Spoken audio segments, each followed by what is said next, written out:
ሐሳዊ መሲህ እስራኤላዊ እንደሆነና ከነገደ ዳን የሚወጣ እንደሆነ ተናግረዋል። ከዳን ለመውጣቱ ያዕቆብ ስለ ዳን የተናገረው ይጠቅሱልናል። በእስራኤል ነገድ ታሪክ የመጀመሪያውን ጣዖት አምልኮ የፈጸመው ነገድ የዳን ነገድ ነው። ክርስቶስ ከይሁዳ ወገን የሆነ አንበሳ እንደሆነ ሁሉ ሐሳዊ መሲህም ደግሞ ከነገደ ዳን የሚወጣ አንበሳ ነው። ነገደ ዳንን ሐሳዊ መሲህ እንዴት ከኢትዮጵያና ኤርትራ ጋር እንደሚገናኝ እናያለን። President-elect Trump says he wants to buy Greenland for international world security, and I think we're going to get it. One way or the other, we're going to get it. We will keep you safe. We will make you rich, and together we will take Greenland to heights like you have never thought possible before. It's a very small population, but very, very large piece of land. በእነዚህ ሁለት ሀገራት ላይ የሚደረጉ እያንዳንዱ ነገር ነጸብራቅ ነውና ልብ ብላችሁ ለማየት ሞክሩ። ይህ ሐሳዊ መሲህ እንደሚወጣበት የተነገረው የአይሁድ ዘር የዳን ነገድ መገኛው የት ነው የሚል ጥያቄ መፍጠሩ አይቀርም። በአሁኑ ሰዓት አይሁድ ነን የሚሉ የኢየሩሳሌም ነጭ አይሁዶች በዘረመል ወይም በዲኤንኤ በተደረገ ጥናት አብዛኞቹ ከራሻ ግዛት ከሆነችው ኡር ወይም ኡራል ተራራ አካባቢ ካሉ የአሽከናዚ ህዝቦች የሚመዘዝ የዘር ግንድ እንዳላቸው ተረጋግጧል። በኢትዮጵያ የሚገኙ አይሁዶች ላይ ወይም ቤተ እስራኤሎች ላይ በተደረገ የዘረመል ዲኤንኤ ምርመራ ደግሞ ሙሉ ለሙሉ ዘራቸው በሰሜን ኢትዮጵያ ካሉ ማህበረሰቦች የሚመዘዝ እንደሆነ ተረጋግጧል። የኖህን የልጅ ልጆች ያሳቷቸውና በዘር በስጋ ከነሱ ጋር የተዋለዱ ልቡሳነ ስጋ አጋንንት ናቸው።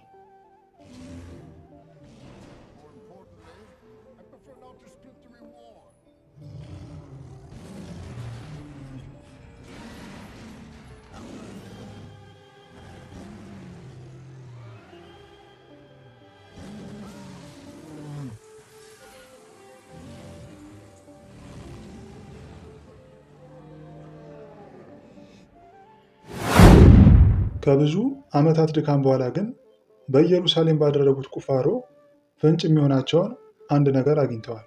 እርሱም የጥቁር ሰው ገጽ ያላቸው እመቤታችን ጌታችንን ታቅፈው ያለ ስዕለ አድኅኖ ነው። ካዛሮች ሰው ስላልሆኑ የስሙን ሳይሆን ትክክለኛውን የክህነት ስልጣን መያዝ ስለማይችሉ ለሚያመጡት ሐሳዊ ክርስቶስ የተለየ ምስጢራትን ይፈጽሙላቸው ዘንድ የኢትዮጵያ ኦርቶዶክስ ተዋሕዶ ካህናትን በዚህ አስተምህሮታቸው ለመቅረጽ ለብዙ ዓመታት ጥረት አድርገው ነበር። የቅባትና ጸጋ የሚባሉ የክህደት አስተምህሮቶችን በኢትዮጵያ ተክሎ አልፈዋል። 500 ዓመት ሙሉ ያልተቀየረ መፈክር አለ። እሱም ቴዎድሮስ የሚባል ንጉሥ ሊመጣ ነው የሚል ነው። ቴዎድሮስ ኢትዮጵያዊ ዘር ያለው ነው። ሐሳዊ መሲሁም እንደዚሁ። ቴዎድሮስ እንደ ጥንት ስርዓት የሚቀባው በቤተ ክርስቲያን ነው። ሐሳዊ መሲህ መጥቶ የሚቀመጠው በቤተ መቅደስ ነው። ቴዎድሮስ የዓለም ንጉሥ ነው። ሐሳዊ መሲሁ በዓለም የሚነግስ ሥጋዊ ንጉሥ ነው። ቴዎድሮስ የተበላሸውን የቤተ ክርስቲያን ስርዓት ያስተካክላል ይባላል። ሐሳዊ መሲሁ ሙሉ የቤተ ክርስቲያንን ስርዓት ይቀይራል። ቴዎድሮስ ሲመጣ በታላቅ መንፈሳዊ ኃይል ነው። ሐሳዊ ክርስቶስም ሲመጣ ታምራትንና ድንቅን እያሳየ ነው። ሌሎችም ትንቢቶቹን ብትመለከቱ ሙሉ አንድ አይነት ነው። ይሄ በስመ ቴዎድሮስ ሊፈጸም የነበረው ሴራ ለ500 ዓመታት ያክል በአምላከ ቅዱሳን እየከሸፈ እዚህ ደርሷል። በተለያዩ ዓመታት በተከታታይ ዘመቻ ሙሴ፣ ዘመቻ ሰለሞን እየተባለ ከኢትዮጵያ በአራቱም አቅጣጫ ሁሉም ሳይሆን ተመርጠው በብዙ ሺህ የሚቆጠሩ ንጹህ የአይሁድ ዘሮች ለዚህ የክህደት ተግባር የተወሰዱት የነበረው አይሁዳዊ ወይም እስራኤላዊ ብሎ አልነበረም። በንቀት ጥቁር ሕዝቦች እያለ ነበረ ሲጠራቸው የነበረው። የመጀመሪያ ዘመቻ ሙሴ የሚባለው በመጀመሪያ የወጣለት ስም በዕብራይስጥ ጉር አርየ ይሁዳ የሚል ነበር። ከሐሳዊ መሲህ ጋር ተያይዞ በኢየሩሳሌም ሶስተኛው ቤተ መቅደስ ሊገነባ ነው፣ እየተገነባ ነው፣ የአይሁድ መሲህ ታየ፣ ህዝቡን ባረከ እየተባለ የሚለቀቁ ዜኖችና መረጃዎች አሉ። እውነት ለመናገር እስኪ አስቡት፣ ለስንት መቶ ዓመታት ዋጋ የከፈሉበትን ሚስጢር እንዲህ የሚዲያ ማራገቢያ የሚያደርጉት ይመስላችኋል? ይህም ምስጢር መፈጸሙ በ2006 ያረፉ አንድ ትልቅ የካዛሮቹ አይሁድ ራባይ ይስሐቅ የሚባሉ ከመሞታቸው በፊት ለተከታዮቻቸው እኔ ከሞትኩ በኋላ ከፍታችሁ እንድታነቡት ብለው የሰጧቸው ደብዳቤ ነበር። ከተመለከታችሁ እስራኤል የጦር ካምፓን የገነባችው በቀድሞ የትክክለኛው እስራኤል ክፍል በነበረችው በኤርትራ ነው። በዘር፣ በፖለቲካ፣ በሃይማኖት ተከፋፍላችሁ ደም እየተቃባችሁ ያላችሁ ወገኖቻችን እንደምታዩት በኢትዮጵያ ዙሪያ ላይ እንዲህ እንደ ችቦ ከበው የሰፈሩት የጦር ኃይሎች ማንን እየጠበቁ ነው? በሐሳዊ መሲህ በኩል ያለው ስራ ጨርሰው በምስሉ እንደምትመለከቱት በመጽሐፍ ቅዱስ ጌታችን መድኃኒታችን ኢየሱስ ክርስቶስ በስጋ ማርያም ከተመላለሰባቸው ሀገር ውጭ ባሉ ቦታዎች ላይ እንዲህ እንደምታዩት የማይቀረውን ጦርነት ለማድረግ ጎግ ማጎጎች የዓለምን ሕዝብ ጭምር አታለው እንዲያሰልፈው ይገኛሉ።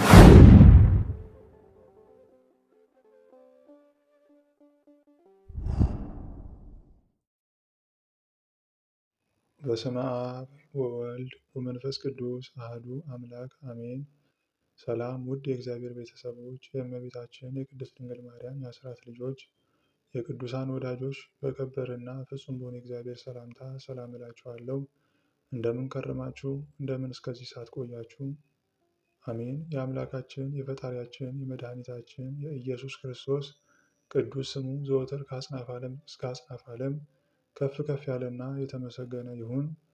አትለይምና እናቱ እናታችን ቅድስተ ቅዱሳን ንጽሕተ ንጹሐን መድኃኒትን ያስገኘችልን የልባችን ተስፋ የዓይናችን ማረፊያ የሆነች ጽዮን አምባ መጠጊያችን ድንግል ማርያም ልጇ ወዳጇ ባከበራት ክብር ከፍ ከፍ ያለችና የተመሰገነች ትሁን።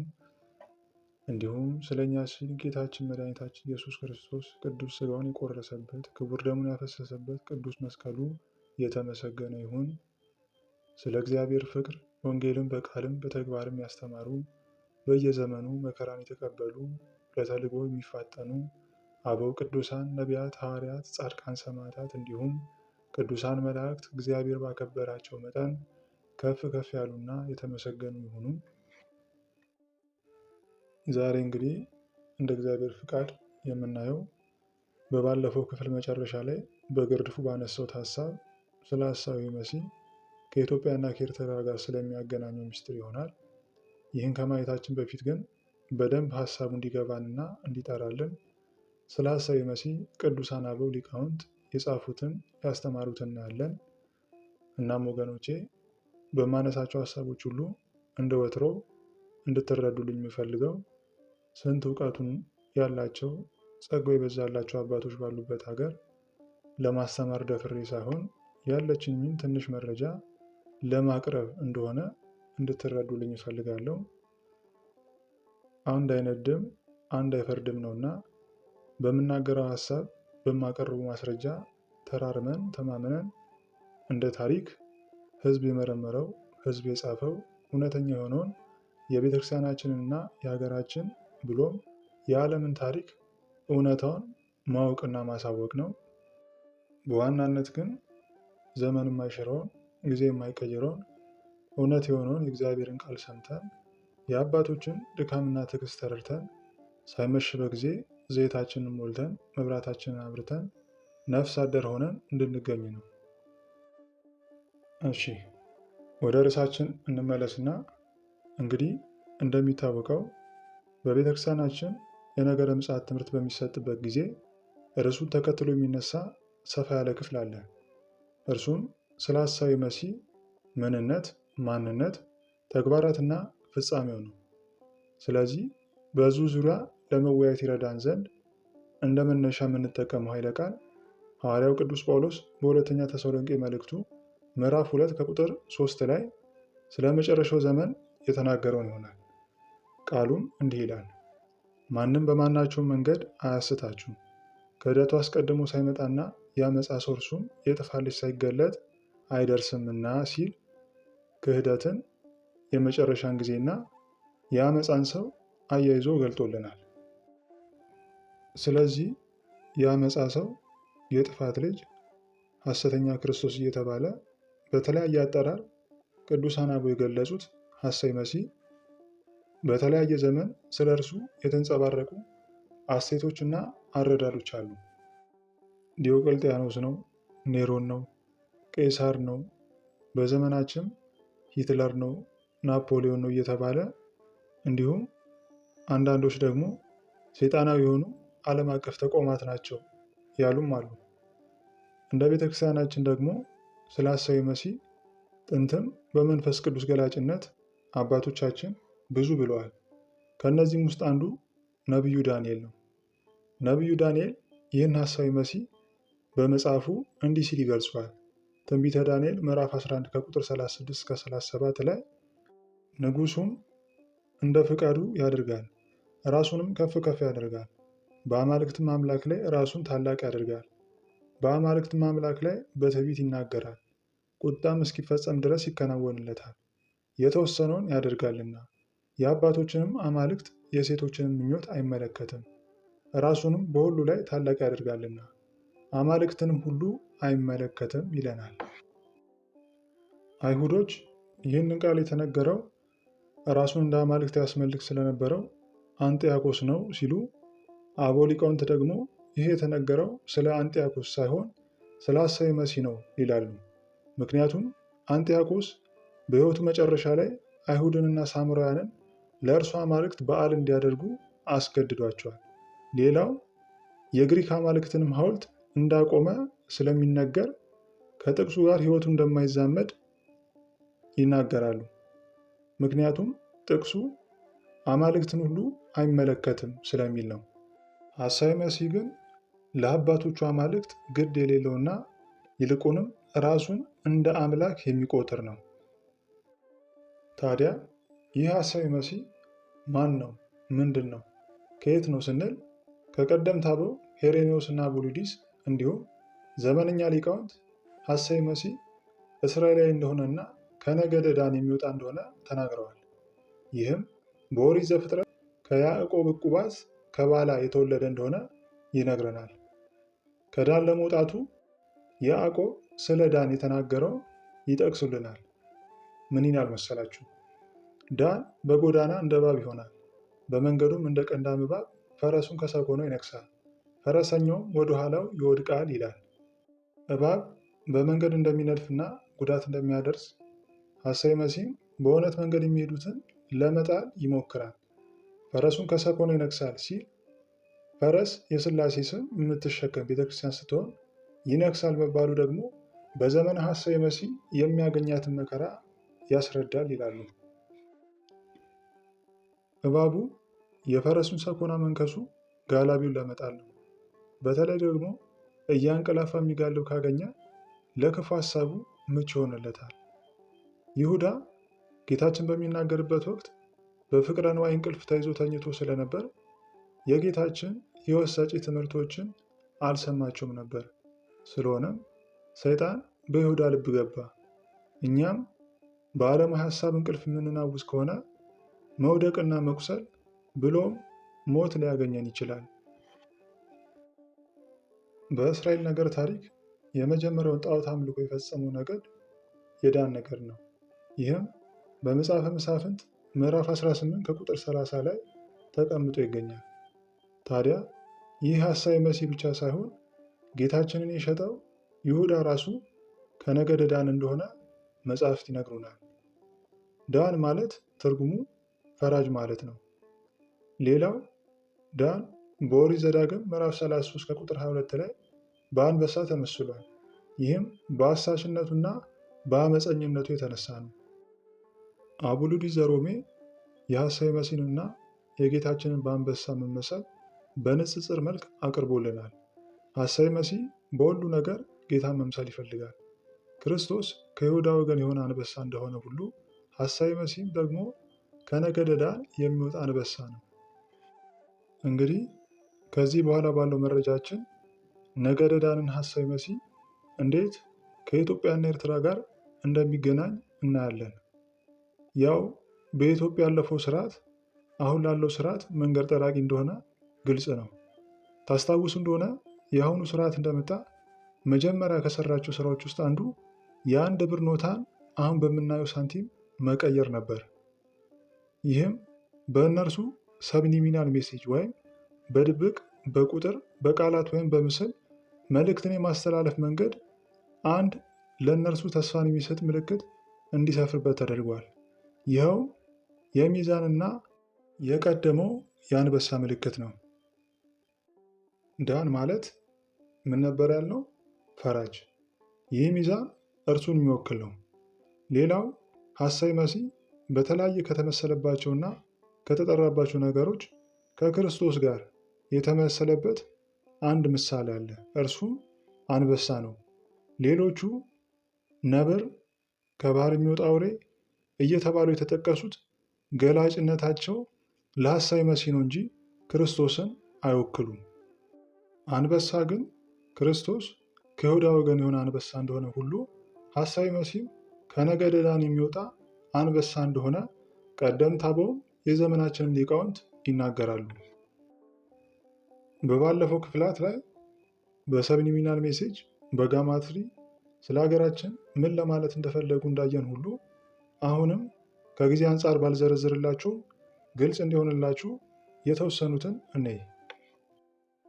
ምንም የነገ ሕይወታቸውን ባላቅም የኢትዮጵያ ጠቅላይ ሚኒስትር አብይ አህመድ እና የአሜሪካው ጠቅላይ ሚኒስትር በትራምፕ በኩል ያለውን የጋማትሪ የሰብሊሚናል ሜሴጅ ትስስር ላሳያችሁ። አንደኛ፣ አብይ አህመድ እና ትራምፕ በጋማትሪ ቁጥር ስሌት ሁለቱም የስማቸው ትርጉም 666 ወይም ሐሳዊ መሲህ የሚል ይሰጣል። ሁለተኛ፣ ሁለቱም ስልጣን ላይ ከወጡ በኋላ አብይ አህመድ በአንድ ብር ሳንቲም ላይ፣ ትራምፕ ደግሞ በታሮት ካርድ ላይ ይሄ የፍርድ ምልክት የሆነውን ማለትም የዳን ምልክት የሆነውን ይህንን ሚዛን ለማንጸባረቅ ችለዋል። ሶስተኛ፣ ሁለቱም በተመሳሳይ በጦር ሰራዊት ውስጥ የነበሩ ሰዎች ናቸው። አራተኛ፣ ሁለቱም ስልጣን ሲይዙ ለይምሰል የቀድሞ ባለስልጣናት ላይ የምርመራና የእስር ግርግር ፈጥረው ነበር። አምስተኛ፣ ትራምፕ በተለያዩ መድረኮች ላይ ስለሚመጣው ጥፋት ቀልድ በሚመስል መንገድ ይናገራል። አብይም በተመሳሳይ ቀልድ እያስመሰለ የሚናገራቸው ጉዳዮች ብዙ አሉ። ስድስተኛ፣ ትራምፕ በተለያዩ ቃለ መጠይቆች ላይ ከአረንጓዴ ነገር ጋር የተያያዘ ንግግሮችን ከርዕስ ውጪ ይናገራል። ለምሳሌ በአንድ ወቅት እንደምትመለከቱት መነጋገሪያ የሆነ ንግግር አድርጎ ነበር። እርሱም ግሪንላንድን እንገዛታለን የሚል ነበር። President-elect Trump says he wants to buy Greenland. I didn't know you could do something like that, but that's what Trump posted over the weekend. He wrote that the United States of America feels that the ownership and control of Greenland is an absolute necessity. Greenland's foreign ministry simply responded, "We're open for business, not for sale." And I also have a message tonight for the incredible people of Greenland. We strongly support your right to determine your own future. And if you choose, we welcome you into the United States of America. We need Greenland for national security and even international security, and we're working with everybody involved to try and get it. But we need it really for international world security. And I think we're going to get it. One way or the other, we're going to get it. We will keep you safe. We will make you rich, and together we will take Greenland to heights like you have never thought possible before. It's a very small population, but very, very large piece of land and very, very important for military security. ይህ ስለማን ይመስላችኋል? አብይም በተለያዩ ቃለ መጠይቆች ላይ በተመሳሳይ ስለ አረንጓዴ አሻራ፣ ስለ አረንጓዴ ልማት፣ ሀገሪቷን አረንጓዴ ማልበስ እያለ ያወራልን ይሰራልን። ታዲያ ግሪንላንድ ማን እንደሆነች ገመታችሁ? እናም ወገኖቼ በእነዚህ ሁለት ግለሰብና በእነዚህ ሁለት ሀገራት ላይ የሚደረጉ እያንዳንዱ ነገር ነጸብራቅ ነውና ልብ ብላችሁ ለማየት ሞክሩ። ከሁሉ በፊት ግን ማወቅ ያለብን አንድ ነገር አለ። ሁሌም ቢሆን ጥሩ በሆነ ሕዝብ ላይ እግዚአብሔር መጥፎ መሪ ያመጣ፣ መጥፎ በሆነ ሕዝብ ላይ ደግሞ ጥሩ መሪ አይሾምም። መሪ ሁሌም ቢሆን የሕዝብ ነጸብራቅ ነው። እሺ፣ ወደ ቀደመ ነገራችን እንመለስና ሌላው ሄሬኔዎስ ነቢዩ ኤርምያስ የተናገረውን በመጥቀስ ሐሳዊ መሲህ ከነገደ ዳን እንደሆነ ይነግረናል። ቃሉም እንዲህ ይላል፣ የፈረሶች ድምፅ ከነገደ ዳን ተሰማ፣ ከአርበኞች ፈረሶች ማሽካካት የተነሳ ምድር ሁሉ ተንቀጠቀጠች፣ መጡ፣ ምድሪቱንና በእርሷም ሁሉ ከተማይቱንና የተቀመጡባትን በሉ ይለናል። ይህ ትንቢት የተፈጸመው በሶምሶን ቢሆንም ሙሉ ፍጻሜውን የሚያገኘው ግን በሐሳዊ መሲህ ነው ይለናል። ሌላው ሐሳዊ መሲህ ከነገደ ዳን እንደሚነሳ የሚያረጋግጥልን በዮሐንስ ራእይ ምዕራፍ 7 ከቁጥር 4 እስከ 8 ላይ በግንባራቸው ላይ የእግዚአብሔር መልአክ ካተመባቸው የእስራኤል ነገድ ውስጥ ነገደ ዳን አለመካተቱ ነው። ታዲያ እነዚህን ስለ ሐሳዊ መሲህ የሚያትቱ የቅዱሳት መጻሕፍት ክፍልና የሊቃውንት አባቶችን ትርጓሜና ትንታኔ ካየን ዘንዳ ይህ ሐሳዊ መሲህ እንደሚወጣበት የተነገረው የአይሁድ ዘር የዳን ነገድ መገኛው የት ነው የሚል ጥያቄ መፍጠሩ አይቀርም። እንግዲህ በቀደሙ በተለቀቁ ክፍላት ላይ ስለ እስራኤል ትክክለኛ መገኛ ነው ብዬ ያመንኩበትን በኢትዮጵያና በኤርትራ ሀገራት ላይ የሚገኙ በመጽሐፍ ቅዱስ የተጠቀሱ ስፍራዎችን ካመንኩበትና ከደረሱበት ማስረጃ ጋር አቅርቤያለሁ። አሁን ደግሞ በኢትዮጵያና በኤርትራ በተለያዩ ቦታዎች የሚገኙ ሕዝበ እስራኤሎችና በተለይ የአይሁድ እምነት ተከታይ የሆኑትን በትክክል በእኛ ሀገር ማለትም በኢትዮጵያና በኤርትራ ከነበረችው ኢየሩሳሌም የፈለሱ ሕዝቦች መሆናቸውን አንዳንድ መረጃ እየጠቀስን እናያለን። አንደኛ፣ በአሁን ሰዓት አይሁድ ነን የሚሉ የኢየሩሳሌም ነጭ አይሁዶች በዘረመል ወይም በዲኤንኤ በተደረገ ጥናት አብዛኞቹ ከራሻ ግዛት ከሆነችው ኡር ወይም ኡራል ተራራ አካባቢ ካሉ የአሽከናዚ ሕዝቦች የሚመዘዝ የዘር ግንድ እንዳላቸው ተረጋግጧል። ሁለተኛ፣ በኢትዮጵያ የሚገኙ አይሁዶች ላይ ወይም ቤተ እስራኤሎች ላይ በተደረገ የዘረመል ዲኤንኤ ምርመራ ደግሞ ሙሉ ለሙሉ ዘራቸው በሰሜን ኢትዮጵያ ካሉ ማህበረሰቦች የሚመዘዝ እንደሆነ ተረጋግጧል። እናም ታሪክ ከእስራኤል ተሰደው እንደመጡ ይነግረናል። የዲኤንኤ ውጤቱ የዘር ግንዳቸው ከሰሜን ኢትዮጵያ እንደሆነ ያስረዳናል። ይህም ከዚህ በፊት እንዳልነው እስራኤል በሰሜን ኢትዮጵያና በኤርትራ እንደሆነች ያረጋግጥልናል። ለዛም ነው ስለ ነጮቹ አይሁድ በዮሐንስ ራእይ ምዕራፍ 2 ከቁጥር 9 ላይ የሰይጣን ማህበር ናቸው እንጂ አይሁድ ሳይሆኑ አይሁድ ነን የሚሉትን ስድባቸውን አውቃለሁ ይላል እግዚአብሔር። መለስ ብላችሁ በቀደሙ ክፍላት ላይ ስለ እነዚህ የሰይጣን ማህበር ያነሳኑን አስታውሱ። ምን ነበር ያልነው? አንዳንዶቹ በደም ቃል ኪዳን ከመንፈሱ ጋር የተሳሰሩ የተዋረሱ ሲሆን ዋናዎቹ ግን የኖኅን የልጅ ልጆች ያሳቷቸውና በዘር በስጋ ከእነሱ ጋር የተዋለዱ ልቡሳነ ስጋ አጋንንት ናቸው።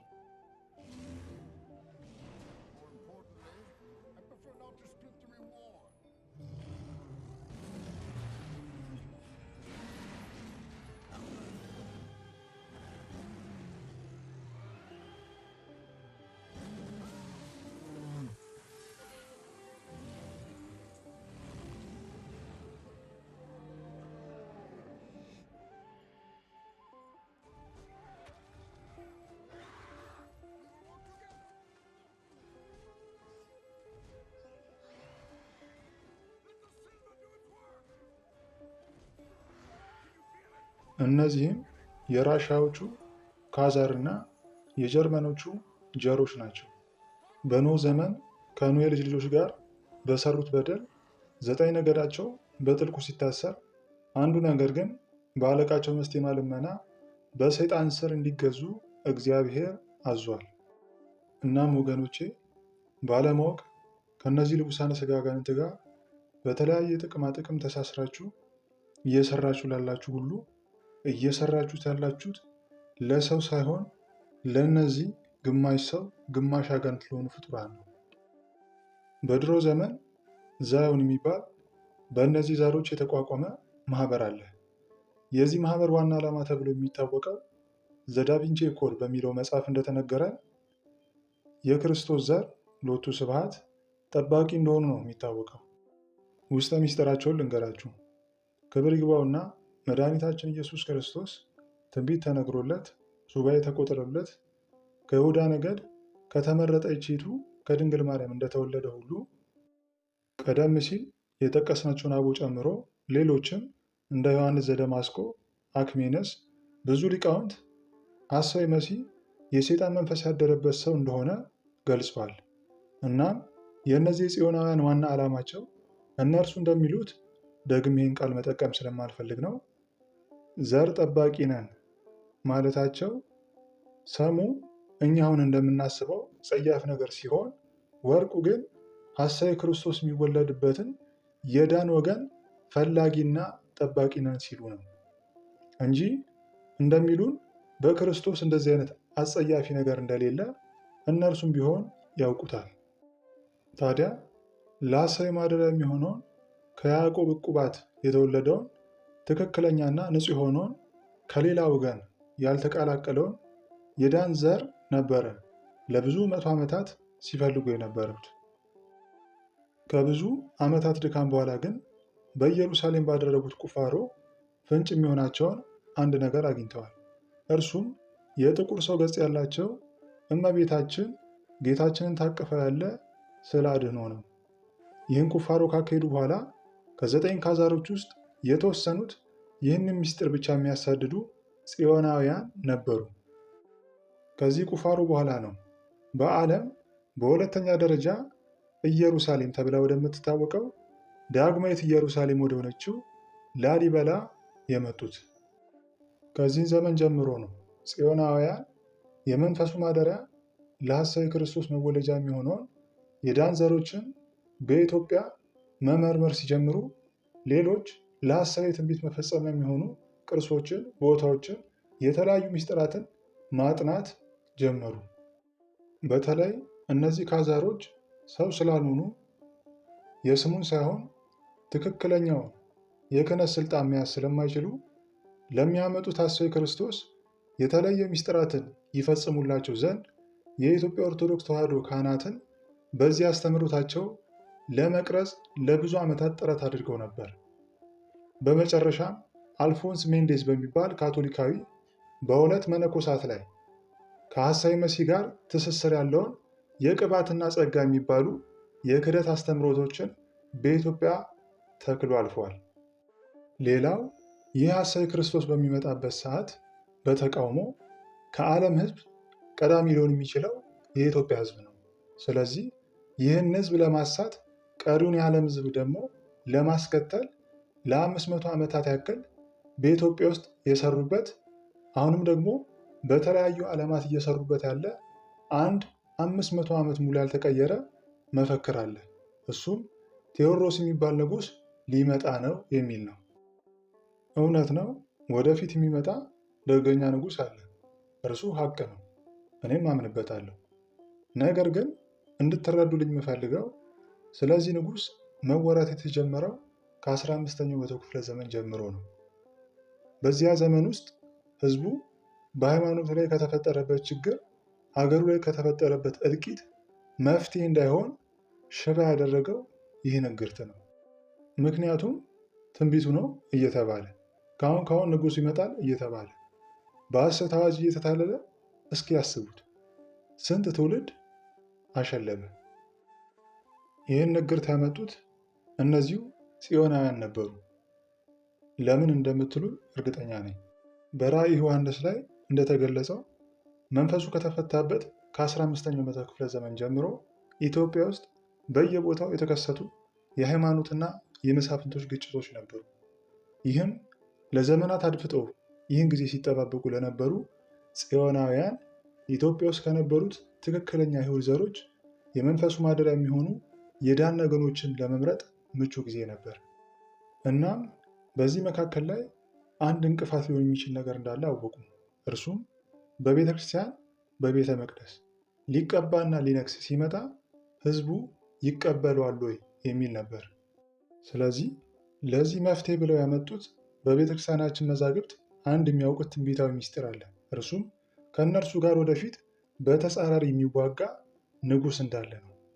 ስለዚህ ትንቢት ይሻራል በሚል ተስፋ በአንድ ድንጋይ ሁለት ወፍ የሚያስመታቸውን እቅድ ወጠኑ። እርሱም